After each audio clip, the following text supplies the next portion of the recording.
ভাই সাংগঠনিক আলহামদুলিল্লাহ ভাই আজকের এই যে আপনাদের সাংগঠনিক পদে ভোটে জড়িত হয়েছিল আপনার মনে বার্তা বলেন তো জনগণের সেবা করার জন্য। ধন্যবাদ। আমাদের সাধারণ সম্পাদক পদে লিটন ভাই লিটন ভাই ভাই আপনার আমি মোহাম্মদ দেলোয়ার হোসেন লিটন, সাবেক যুবদলের সভাপতি এবং বর্তমান ওয়ার্ড বিএনপি সাধারণ সম্পাদক হিসেবে নির্বাচিত হয়েছি। আমার দলকে শক্তিশালী করার জন্য, আমার বিএনপি সংগঠনকে শক্তি দেওয়ার জন্য, আমার এলাকাবাসী সেবা করার জন্য আমি সবাইকে ধন্যবাদ জানাই। বিজয়কে সুস্বাগতম সবাই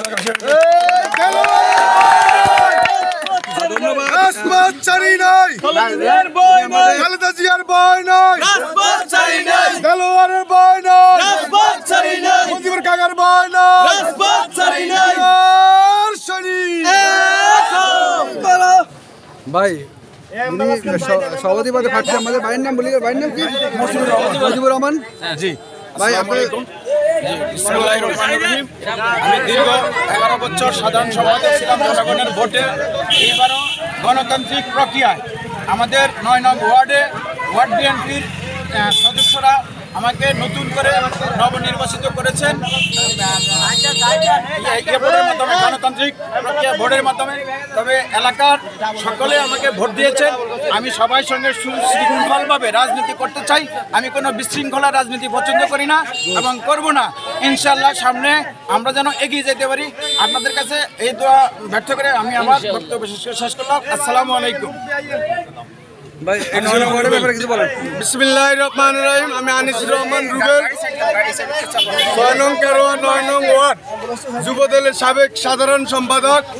আমি এই 9 নং ওয়ার্ডবাসীকে, মহান আল্লাহ পাকের অশেষ মেহমানিকে, মহান আল্লাহর কাছে লক্ষ কোটি শুকরিয়া।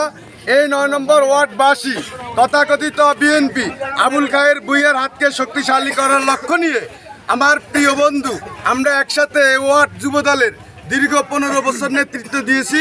ইনশাল্লাহ আমাদের নেতৃত্বের ফলাফল দেখে এবং সততা এবং যোগ্য দেখে আমার প্রিয় বন্ধু জনাব দেলোয়ার হোসেন লিটনকে এই ওয়ার্ডবাসী এবং ওয়ার্ড কতিপয় বিএনপির যারা সমর্থক ভোটার, তারা বিপুল ভোট দিয়ে আমার এই বন্ধু দেলোয়ার হোসেন লিটনকে বিপুল ভোটে জয়যুক্ত করার জন্য মহান রবের প্রতি আমি চিরকৃতজ্ঞ এবং তারুণ্যের অহংকার আগামী রাষ্ট্রনায়ক তারেক রহমানের প্রতি আমরা চিরকৃতজ্ঞ।